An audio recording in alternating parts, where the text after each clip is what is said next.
Fatalis gear is generally the best gear in the game, a fitting reward for those who slay the Black Dragon and carve out its eyes. But that's easier said than done. Welcome to part 1 of my Fatalis guide. In this video, I'll be going over the best longsword gear you can use to slay Fatalis for the first time. I've got 3 different builds you can choose from, each with their own unique strengths. Let's get started with some ground rules. This guide is going to focus on gear you can get without farming Fatalis.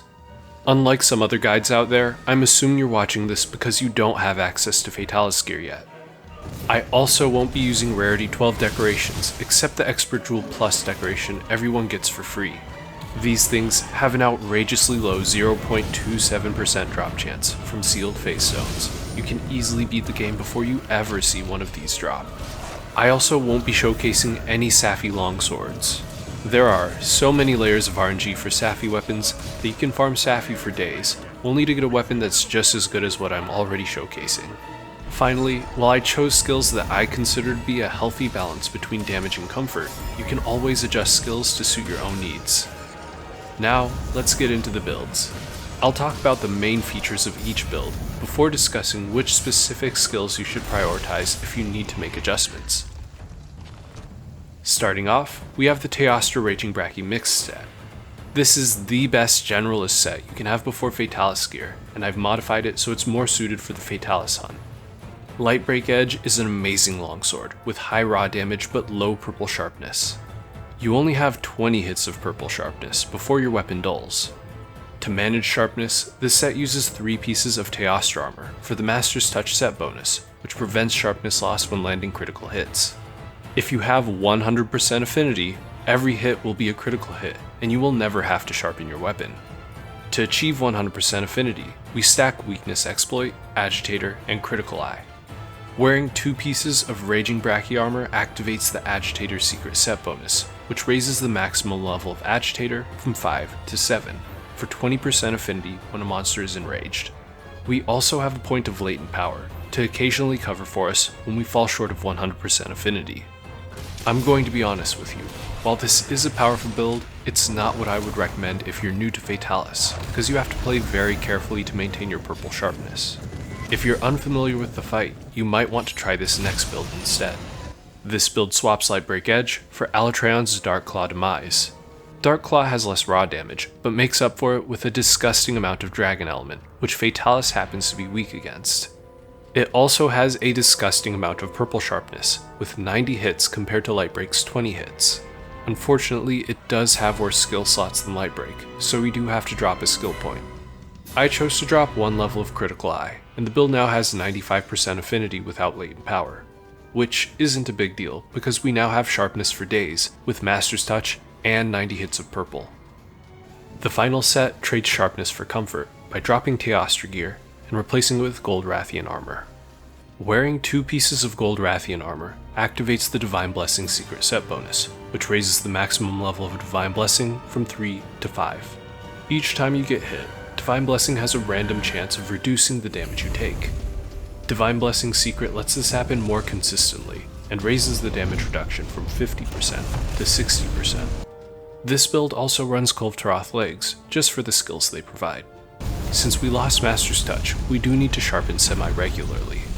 This set can also fit a couple more skills than the Teostra set. I squeezed in a Point of Part Breaker and Tool Specialist, but feel free to swap those for whatever you would like. Let's compare the strengths and weaknesses of each build. Teo Bracky with Light Break is a strong generalist set, and you may have already crafted all the pieces. However, the sharpness can be tricky to manage if you don't know what you're doing. Swapping out Light Break for Dark Claw makes it easier to manage sharpness without sacrificing damage.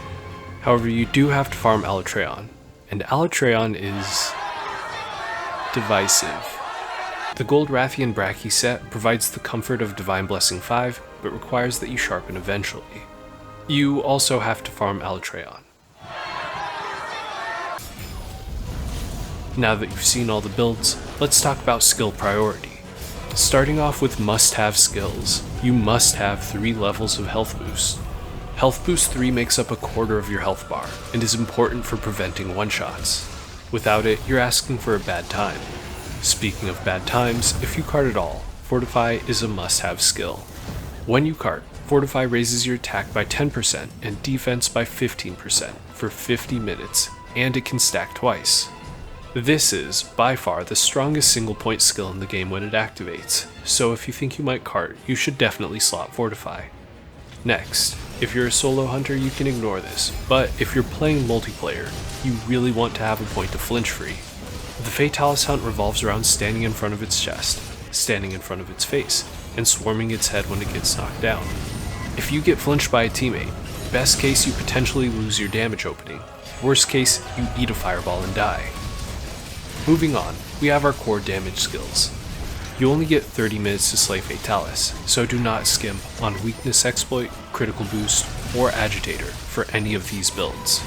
Critical Eye should be adjusted to the level you need to maintain near 100% affinity, especially if you're using Master's Touch. Someone might argue with me for this next skill, but Clutch Claw Boost belongs in this category.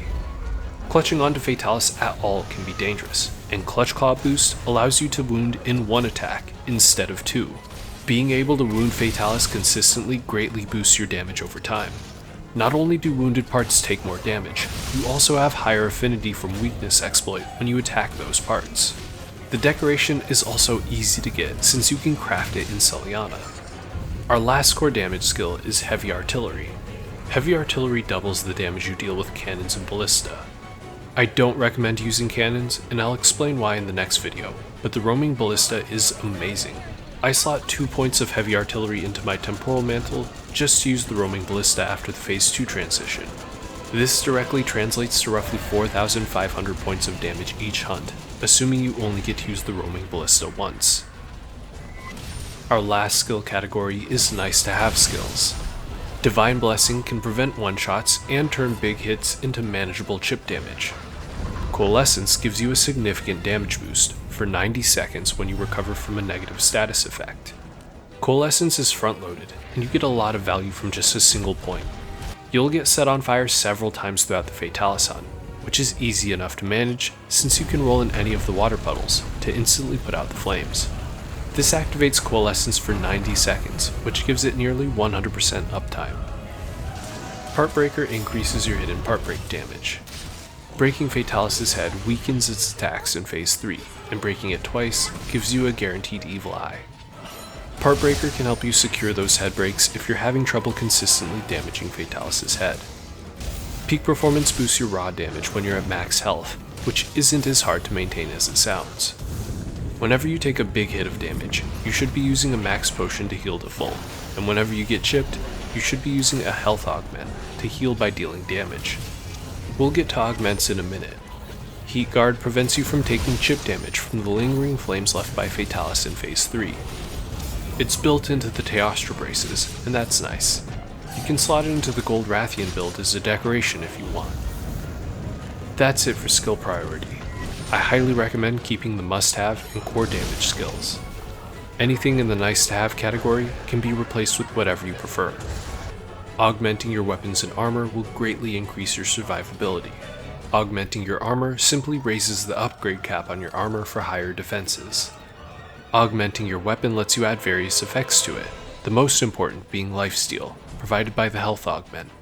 This lets you heal for small amounts by dealing damage, which greatly increases your uptime during a hunt.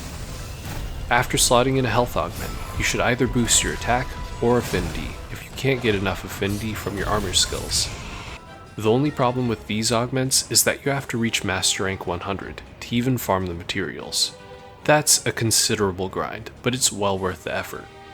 For hunter tools, I highly recommend the Evasion and Temporal Mantles. If you're not confident in your evades, you can sub out the Evasion Mantle with Rocksteady. The Evasion Mantle gives you half a second of invincibility on dodge rolls, and a full second of invincibility on Foresight Slash. It also gives you a 30% attack boost for 20 seconds when you evade an attack. The Temporal Mantle negates damage from strong attacks by automatically evading them. This lets you face tank some of the strongest hits in the game and keep attacking. If you want to learn how to not face tank everything, subscribe and stick around for the next part of my guide.